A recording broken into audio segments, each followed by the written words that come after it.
You're watching Forsaken Joe. Don't forget to like and subscribe. Enjoy the story. Let's begin.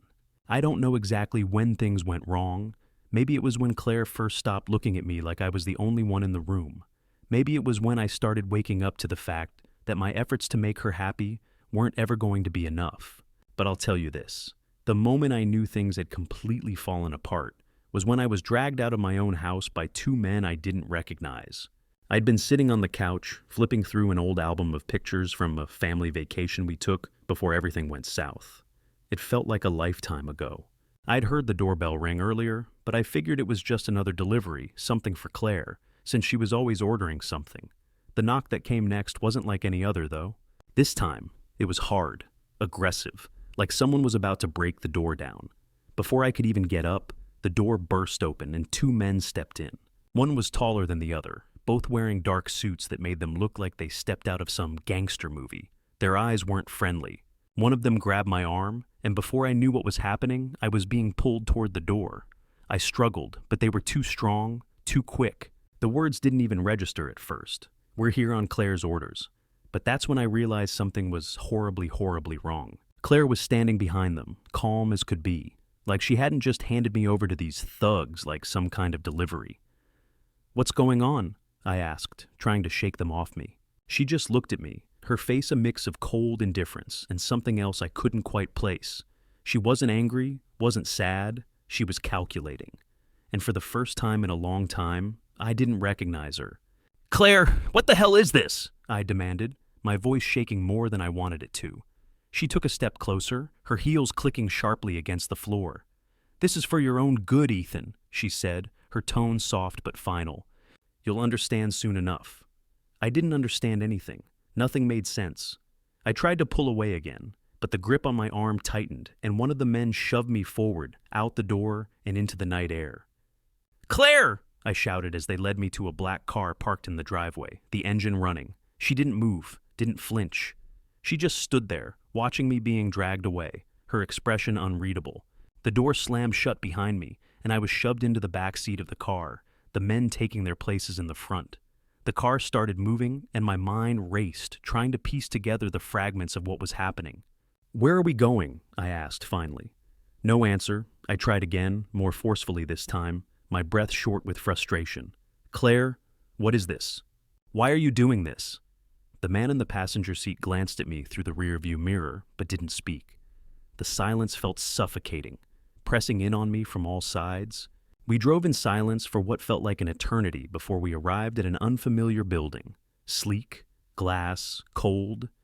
It was some sort of office building, tall and imposing, like it belonged in a city I had no place in. When the car stopped, the driver got out without a word and opened the door for me. "Get out," the man in the front said.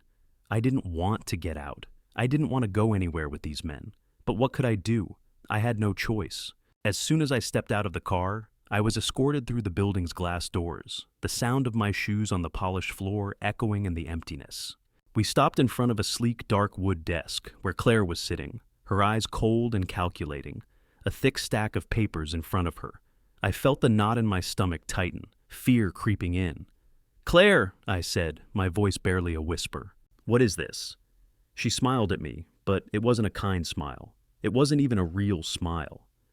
"It's simple, Ethan. You're going to sign this, and you're going to accept the terms. Otherwise, well, we'll see how things go from here." She pushed the papers toward me. I glanced down at them, but I couldn't focus. The words blurred. The only thing I could think about was the way she was looking at me. It wasn't love. It wasn't even affection. It was like I was nothing, just something to be controlled. "What is this?" I asked, my voice cracking. "A contract," she said, her smile turning cold. "It's simple.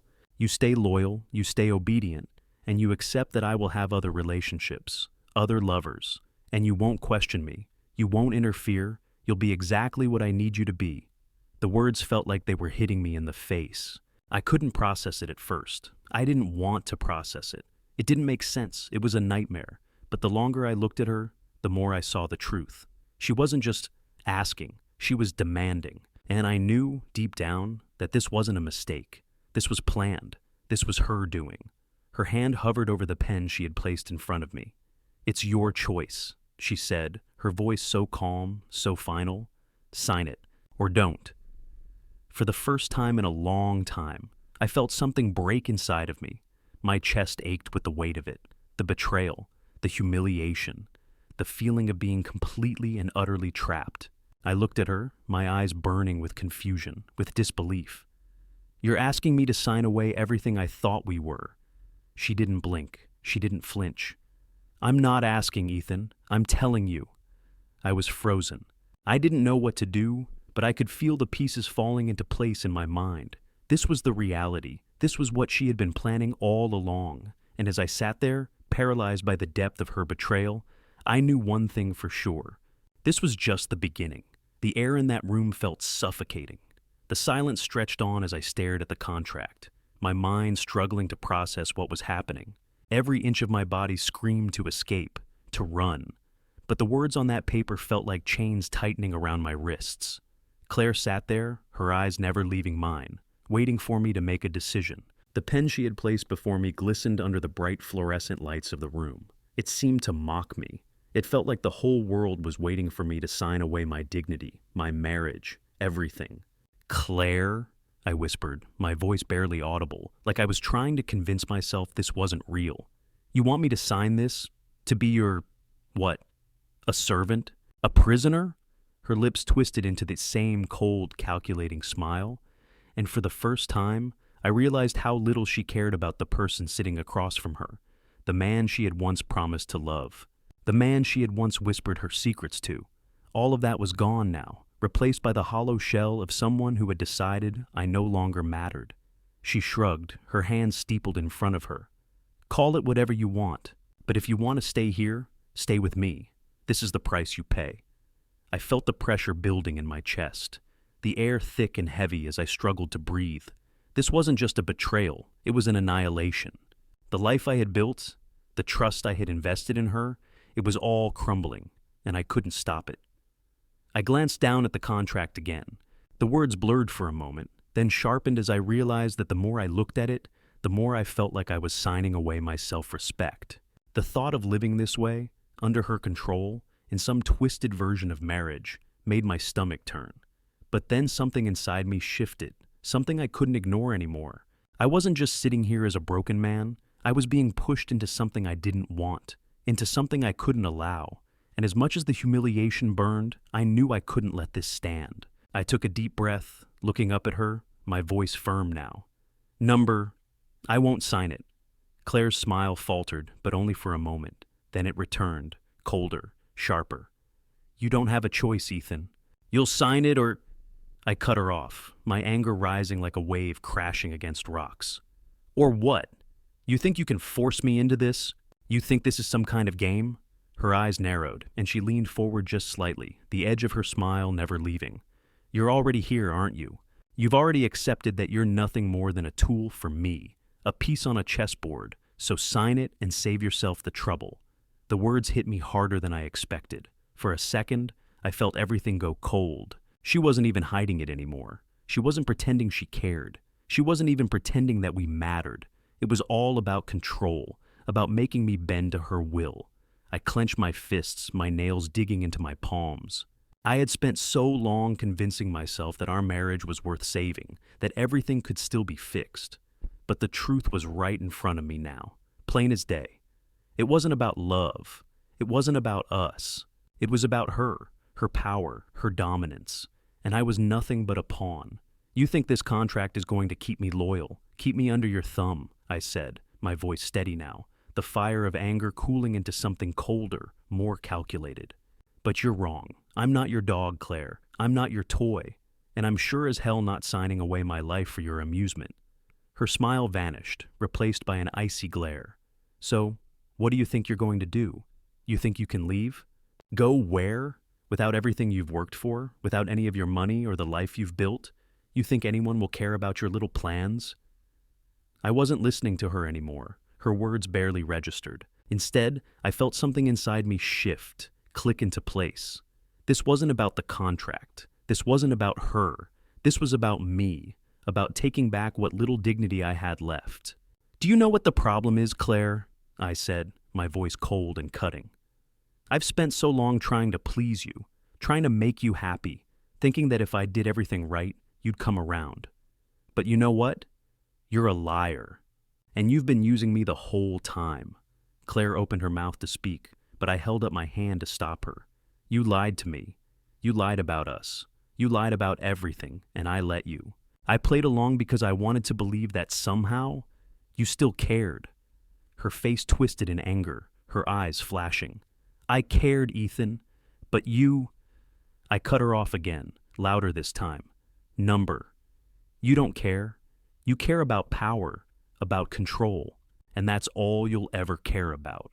I took a step back, the weight of everything sinking in, the realization hitting like a freight train. "I'm done, Claire. I'm done with you, with this, with all of it." For the first time in what felt like years, I wasn't looking for her approval. I wasn't waiting for her to give me permission. I wasn't waiting for her to say it would all be okay. And in that moment, I knew. I wasn't signing a damn thing. I wasn't going to be her puppet. Not anymore. Claire stood up, her chair scraping against the floor, as she slammed her hands onto the desk, her face contorted with rage. "You think you've won? You think you're some hero for standing up to me? Fine. You won't sign it. But don't think you can walk away from this. You'll regret it." I didn't care. Not anymore. I turned and walked away. No more begging. No more playing the fool. I would make her regret ever thinking I was weak. She had pushed me too far, and now it was my turn. I spent the next few days in a haze of frustration and anger, moving like a man underwater. The conversation with Claire kept replaying in my mind, her cold words sinking deeper into me every time. But I couldn't focus on that. Not right now. Right now, I needed to find something. I needed leverage. After Claire left for the day, I stayed home, walking through the empty house like it was unfamiliar. I couldn't even look at the spaces that used to feel so full of us, our memories, our life. It was all gone. I needed a distraction, something to take my mind off the aching pit in my stomach. I made my way up to our bedroom, but as soon as I stepped inside, my eyes locked on the small black phone resting on her nightstand. That wasn't her regular phone. Claire always kept her phone with her. She was meticulous about it. She'd never leave it lying around, not unless something was off. It didn't take much for me to reach for it. The phone was unlocked, no passcode, no security. It sat there, tempting me like an open wound. I hesitated for only a second. Then I picked it up, my heart pounding in my chest. It didn't take long to find the messages. She had one of those apps for work that I'd never seen before, something that allowed her to hide her conversations. I almost didn't think twice as I scrolled through the names in her inbox. There were dozens of messages, but one name caught my eye immediately. Mason. I clicked it open without hesitation. The first message was from a few days ago. "I can't stop thinking about you. I'm counting the days until you're back in town. We need to make up for lost time." My throat tightened. My mind raced. And then there were more messages, from Troy this time. His name familiar in a way I didn't want it to be. "You looked amazing last night. We need another night together soon. How about next Thursday?" I scrolled faster now, my hands shaking. Each text was worse than the last, all from men I didn't know, men Claire was seeing behind my back. One conversation was more blatant than the last, graphic even, showing plans to meet up at a hotel I knew we'd passed on our last trip, her hand gripping mine as she smiled, telling me it was just a quiet spot for a drink. I scrolled down further, and my blood ran cold. There were pictures of Claire, of us, from different angles, at different events, the way she wore that dress at a family gathering, the way she kissed me on the cheek at the gala. But these weren't just for the lovers. They were part of some bigger scheme. I wanted to slam the phone down. My breath came in short bursts as my head spun. How could she do this? How could she betray me so completely? But somewhere, deep down, I also knew that I wasn't surprised. It was just confirmation of everything I'd felt building under the surface for the last few months, for the last year. But I wasn't done. No, I needed to dig deeper. I clicked on the photos of Claire with Mason and Troy. She wasn't being careful. She had let the dam break, showing me exactly what she had been hiding for so long. Then something else caught my eye. Hidden deeper in the messages were notes, documents, and plans. Things about finances. At first I assumed they were about her work, but the more I looked, the clearer it became. They were all about us. A message from Mason that read, The bank accounts are set. She won't notice a thing. Everything is in place. Just make sure you keep her distracted. The money will come through." I stopped breathing. A cold sweat crept over my skin as I stared at the words on the screen. The money, the fraud. I quickly pulled up the bank app she had linked to her phone, and my heart nearly stopped. There were several large transfers, ones I didn't remember making, sums that didn't belong to me. They had been moved into an account I'd never seen before. The weight of it hit me like a punch to the gut. She'd been siphoning money from our accounts. Not just small amounts, thousands, maybe more. My hands were shaking as I backed out of the app and went straight to the notes section. There, I found more details. It was a plan, a well-laid-out scheme. Claire, Mason, and Troy had been working together to bleed me dry while she played the perfect wife at home, pretending everything was fine. The realization stung like acid. Not only had she been unfaithful, but she had been using me to fund her affair. She had betrayed me, and now, it seemed, she had stolen from me too. But I wasn't finished. I wasn't going to let this slide. I quickly took screenshots of everything I could find. The messages, the bank transactions, the fraudulent accounts. I knew that evidence like this wasn't just damning, it was leverage. I stood there for a few moments, staring at the phone in my hands. A strange, cold sense of calm washed over me. The anger was still there, but beneath it now was something darker, something more dangerous.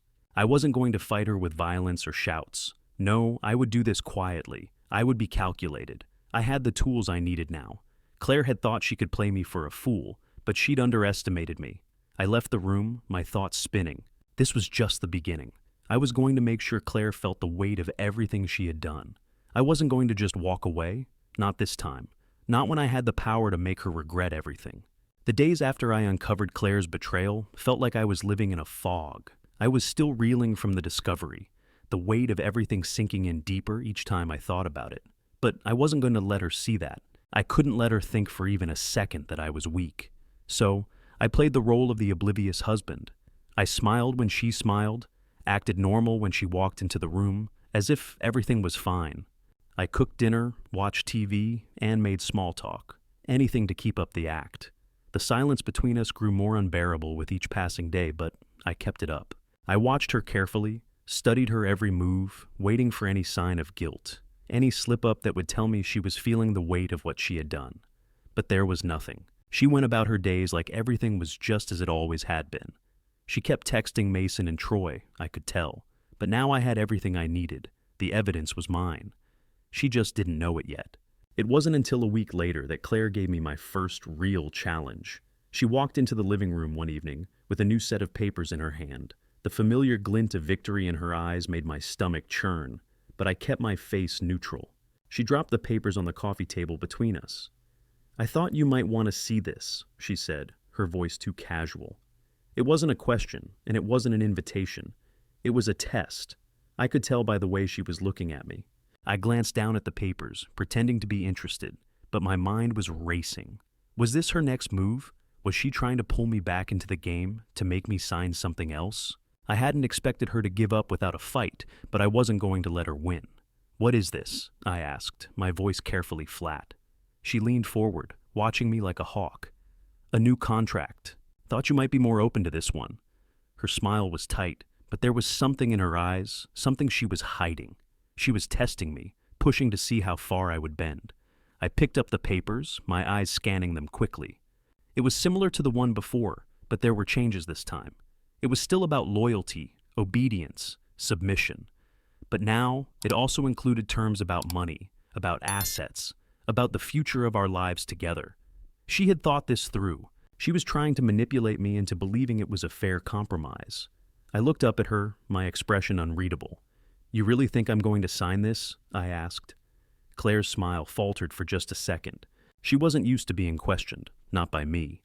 "It's your choice," she said, her voice a little sharper now. "But if you want to be a part of this family, if you want to keep everything you've worked for, you'll sign it." I felt a wave of disgust wash over me. How could she think that I would still want to be a part of this? How could she think that, after everything, after all she had done, I would still be the same person she manipulated into submission for years?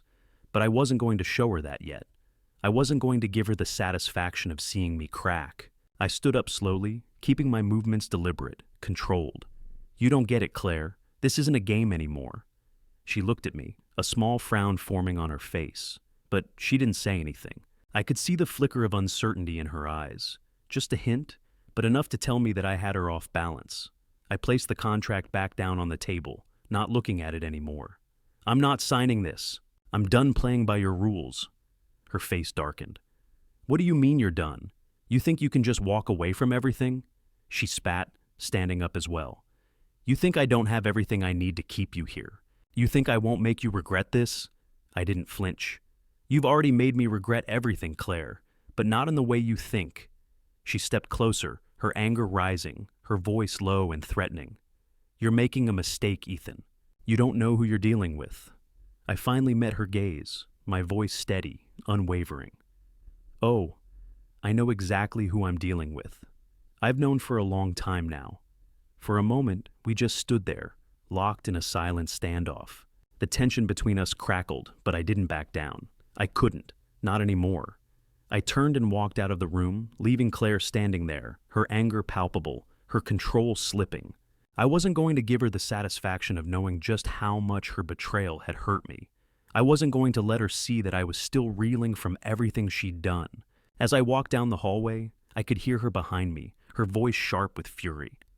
You'll regret this, Ethan. I promise you, you will regret this. But I didn't stop. I didn't look back. I had made my choice. And now, it was time to make her pay for everything she had done. Quietly. Patiently. But she would pay.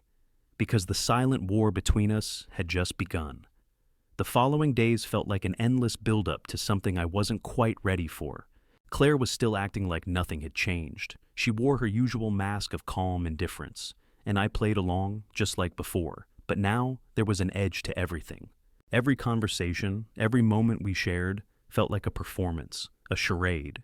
Then, a few days after the confrontation with the contract, Claire told me she had made reservations at a new restaurant in town. We should go out tonight, she suggested casually, as if nothing was wrong. Just the two of us. It'll be good for us, don't you think? I stared at her for a long moment, wondering what her game was. This wasn't the time for romantic gestures. Not after everything, but I knew what she was trying to do. She was trying to get me to back down, trying to pretend that nothing had happened. The old me would have agreed right away, but the new me? I had other plans. Sure, I said finally, my voice flat. Let's go. That evening, we met at the restaurant. Claire was dressed in a dark red dress, her hair styled perfectly, her smile bright and full of that practiced warmth. She looked beautiful, but there was something about the way she carried herself that felt cold now. It wasn't the same person I'd married. She was distant, like we were two strangers sitting at a table, going through the motions. The night was all small talk, nothing too deep, just surface-level chatter about the weather, the latest trends, and other meaningless topics. The silence between us wasn't uncomfortable, but it wasn't exactly comfortable either. It was like we were both trying to fill a space that couldn't be filled anymore. Claire ordered wine, and we made polite conversation as the evening wore on. She even laughed at a joke I made, but it didn't reach her eyes. I could tell she was trying to pretend that everything was fine, but I knew better now. Eventually, after the main course, she leaned forward, resting her chin on her hand, looking at me with that familiar calculating gaze. I'm glad we're doing this, Ethan, she said softly, as if trying to make the evening feel like it used to. We need to reconnect, don't you think? Reconnect. The word felt like a slap, like she thought I'd forgotten everything. She was still playing the role of the loving wife, trying to keep up appearances, pretending that nothing had changed. I didn't know what I expected, but it wasn't this. I wanted to confront her, to force her to admit everything. But instead, I just sat there, watching her, calculating my next move.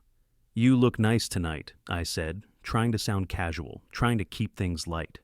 She smiled, her posture straightening as if she'd won some kind of victory. Thank you. You look good too.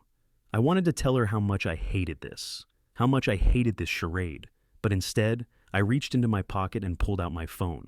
I had an idea. Hey, let's take a selfie, I said, trying to sound normal, but there was a slight edge to my voice. Just for the memory, right? Claire raised an eyebrow, but she didn't hesitate. Sure, she said, picking up her glass of wine before setting it down again. She smiled, the one she always reserved for the cameras. Let's do it. We both leaned in, and I snapped the picture. I looked at the photo on the screen, my heart beating faster. Claire's face was perfect, the perfect mask. But what I was really looking at wasn't her. No, it was the background. In the corner of the photo, there it was.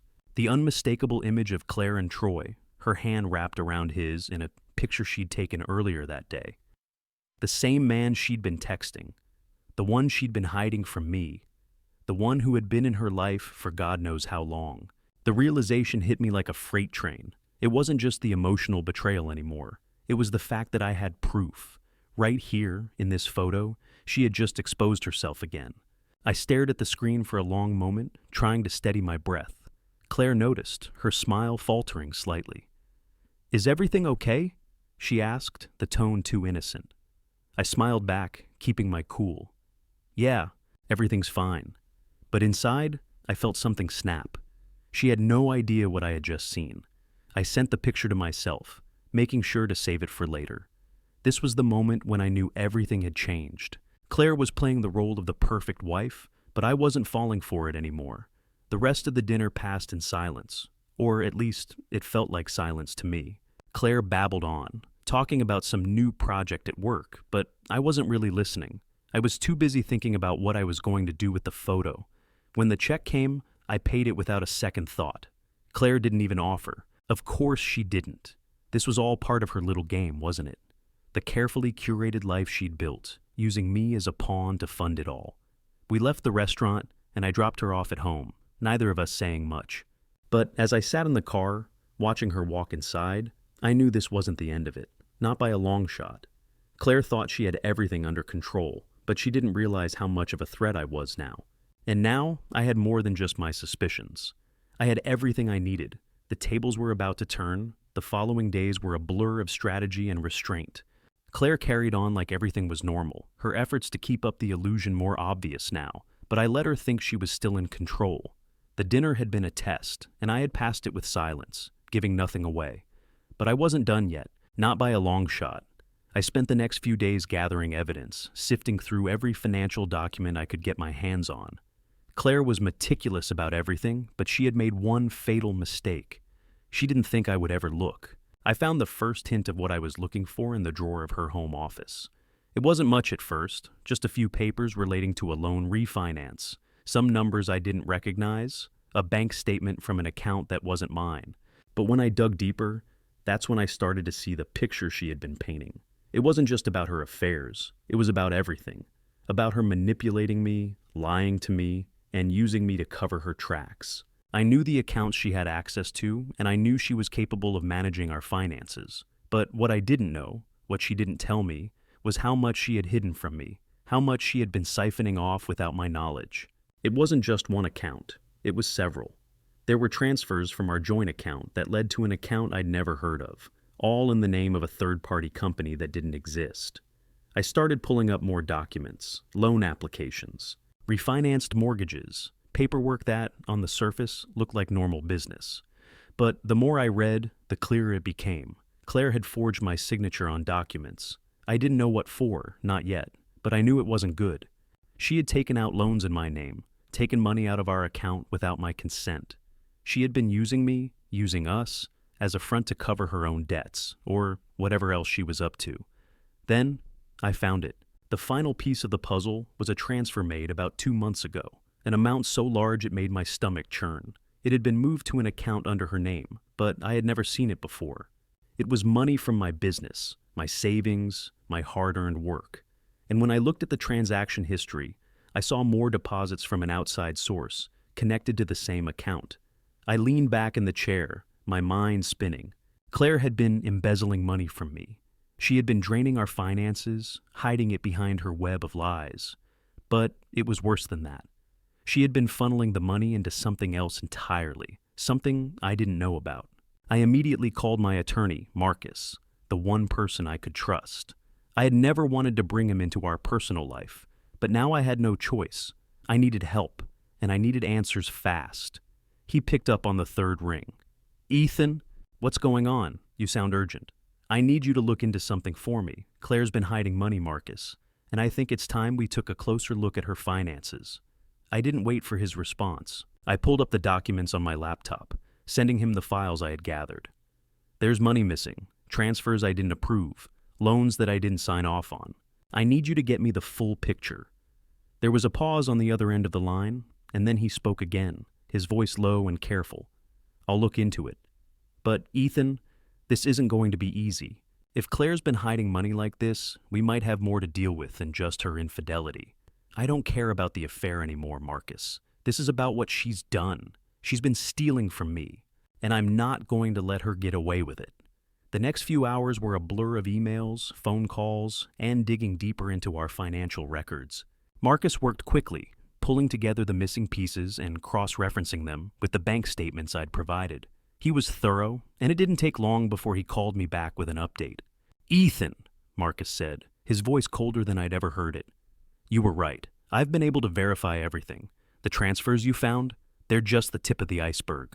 She's been running a parallel account, siphoning money out of your business for months." "Months?" I repeated, my voice tight with disbelief. "How much are we talking about?" "There are deposits from several sources, but the total amount, from what I can see, is well over $500,000. That doesn't even include the forged signatures on the loan papers, which, given the nature of the transactions, could lead to some serious legal issues for her."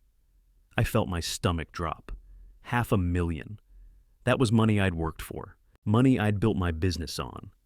"Where did it go?" I asked, my voice hoarse. "Where's the money? What's she using it for?" "I don't know yet, Ethan, but I'm pulling in more records. I'll have more answers soon. But from what I can tell, she's been laundering money through a company that's been set up under her name." That's when it hit me. Claire had been setting me up.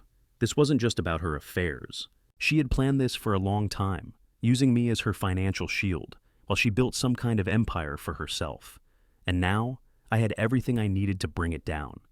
"Get me everything you can," I said, my voice steady now. "I need to know where she's hiding it, how she's been doing it, and I need this to be airtight." "Understood. But Ethan, be careful. This is serious.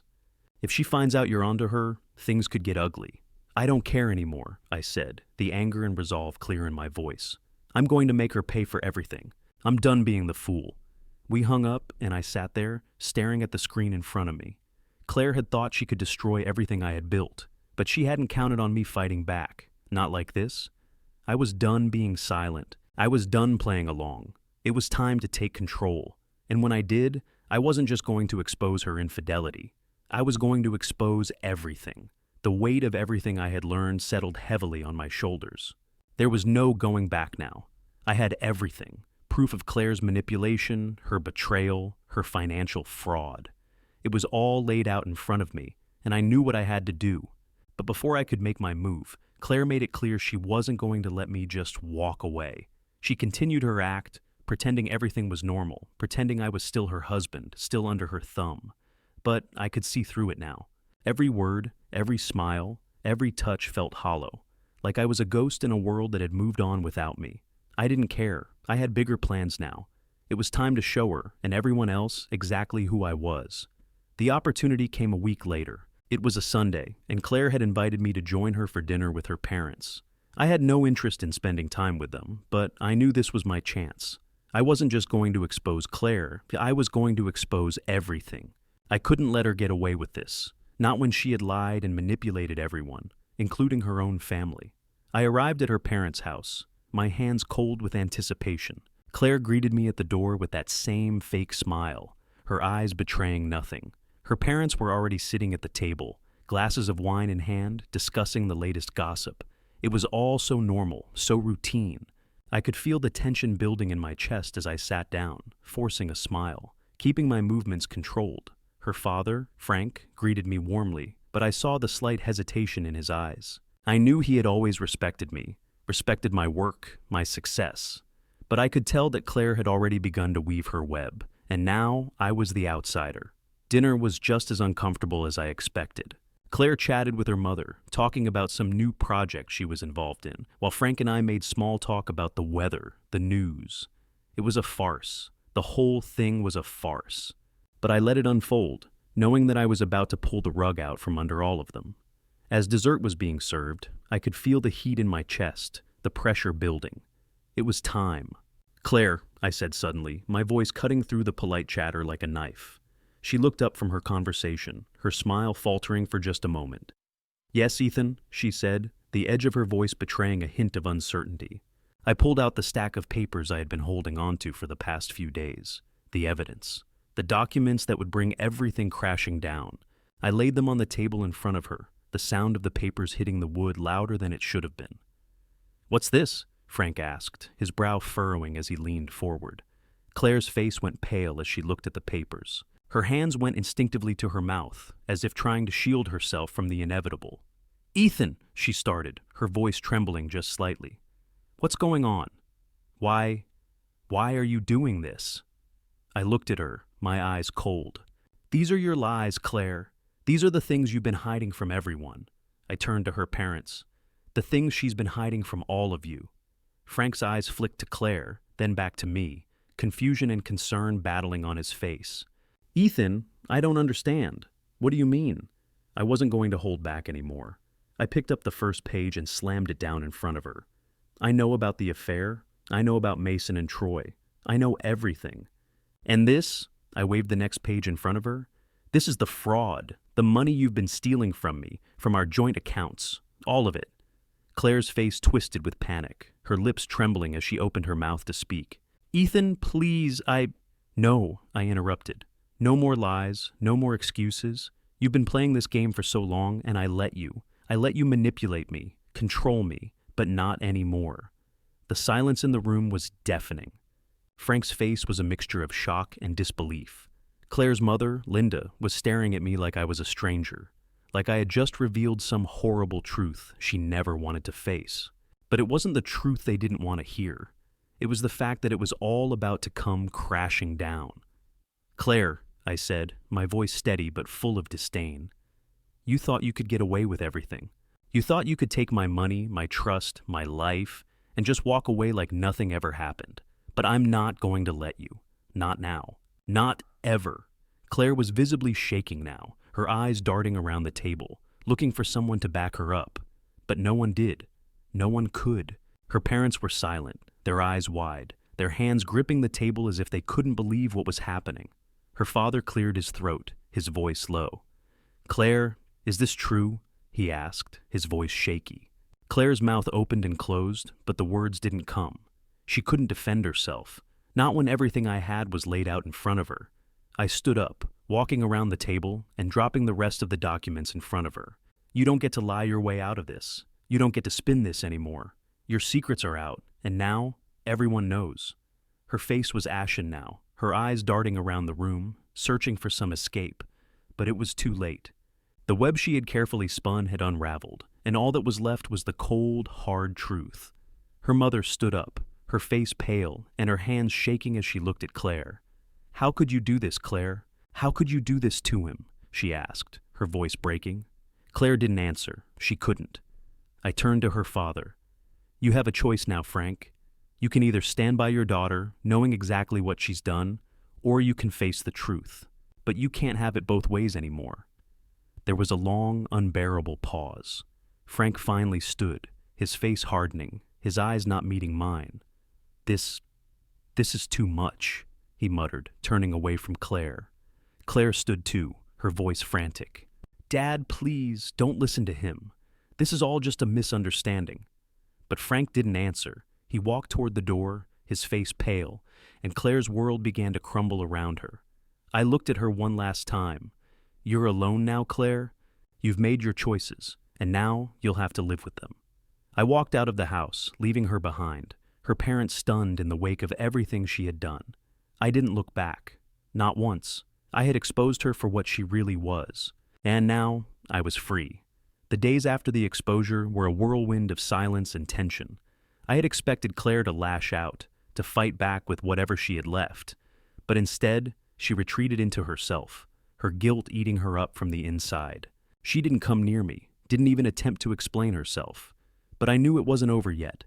I had no illusions about Claire. She was used to controlling everything in her life, and now that control was slipping away from her. I could see it in her eyes whenever she passed me in the hallway, or when she'd look at me, then quickly turn away. She was desperate to fix the mess she had created, But she wasn't going to get away with it, not this time. It wasn't long before I got the call. It came late one night, just after I had finished dinner. The number was unfamiliar, but something told me it was important. I picked up the phone, my heart already racing. "Ethan," the voice on the other end said. It was Troy. I didn't hesitate. "What do you want?" I asked, my tone sharp. There was a long pause on the other end before he finally spoke.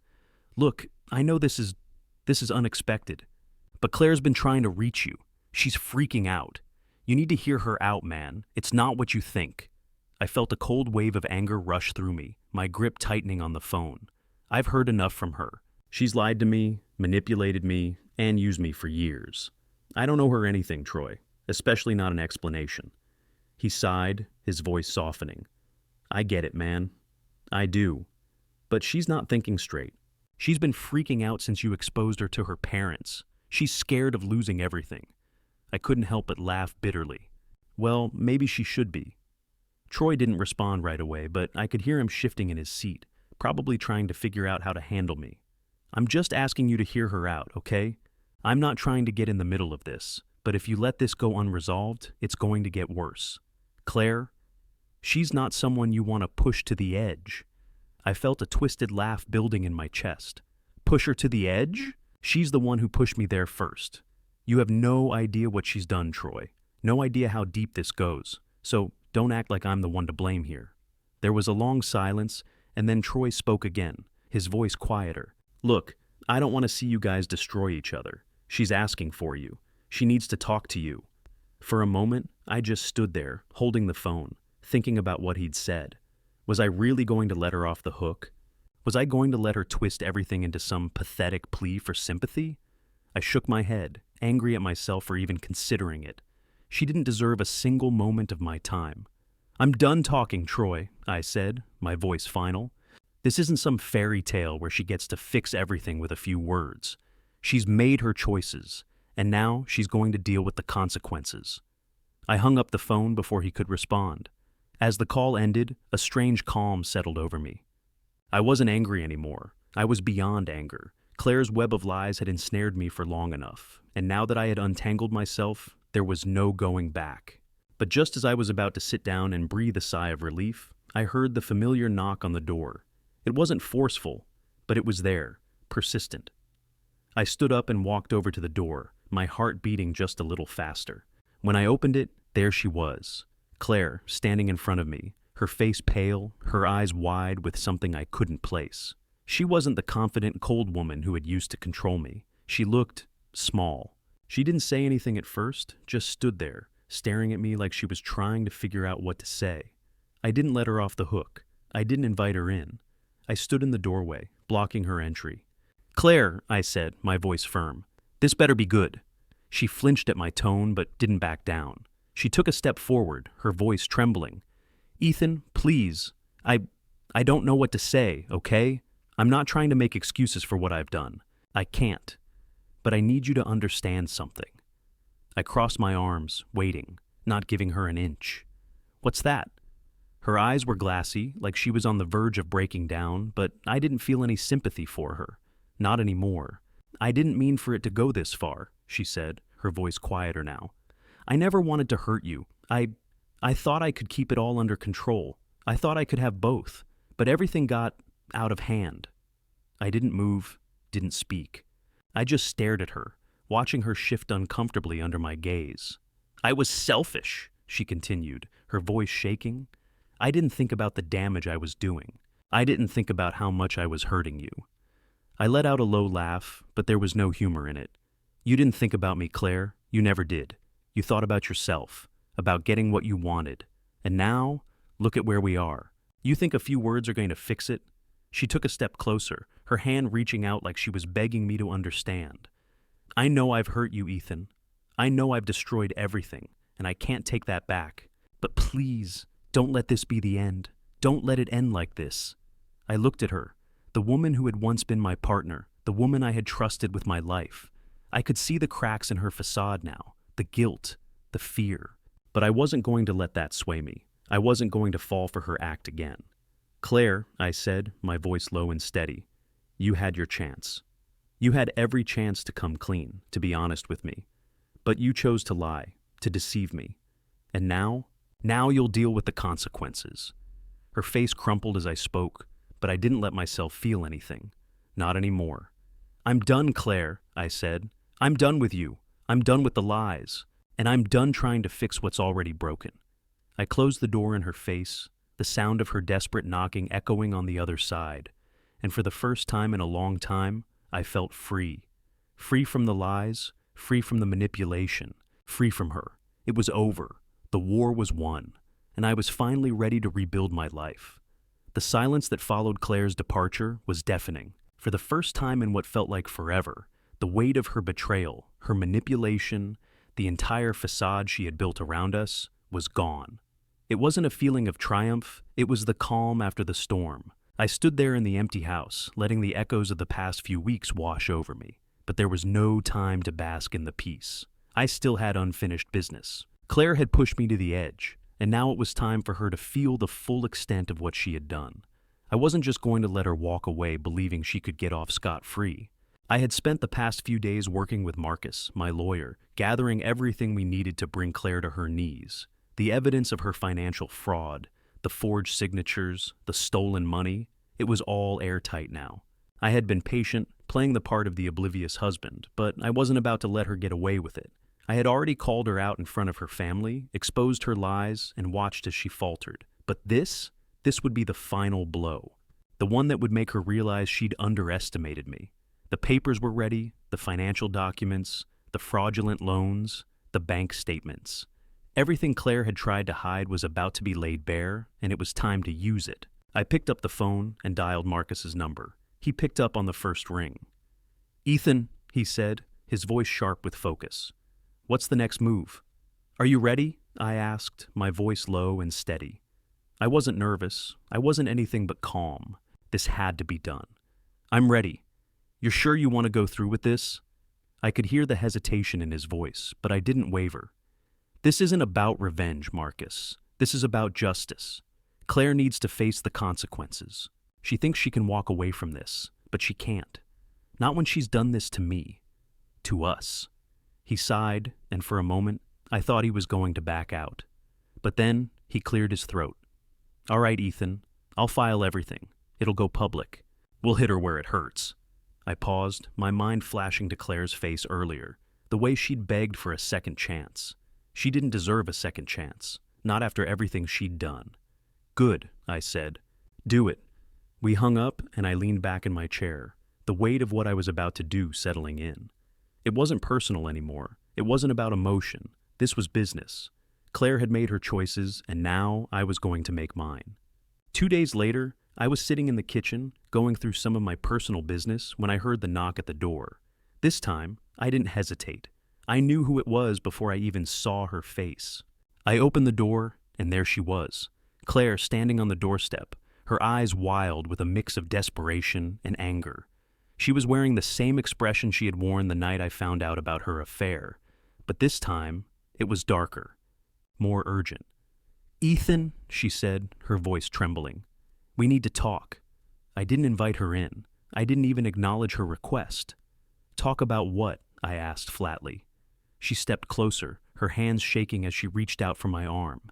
"Please, I know I've made mistakes. I know I've hurt you, but I can fix this. We can fix this." I pulled my arm back, not letting her touch me. "You can't fix anything, Claire. Not anymore." Her face twisted with frustration, her breath quickening. "What do you mean by that? We can work through this. You have to let me explain." I looked at her coldly, no longer the man who had once wanted to save their marriage.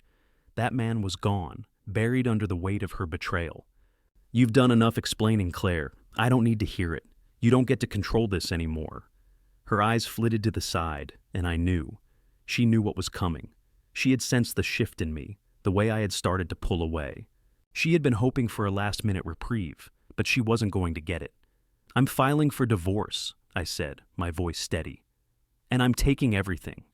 Her mouth fell open, her eyes wide with disbelief. "What? No, you can't. You can't do this to me, Ethan. I'm sorry.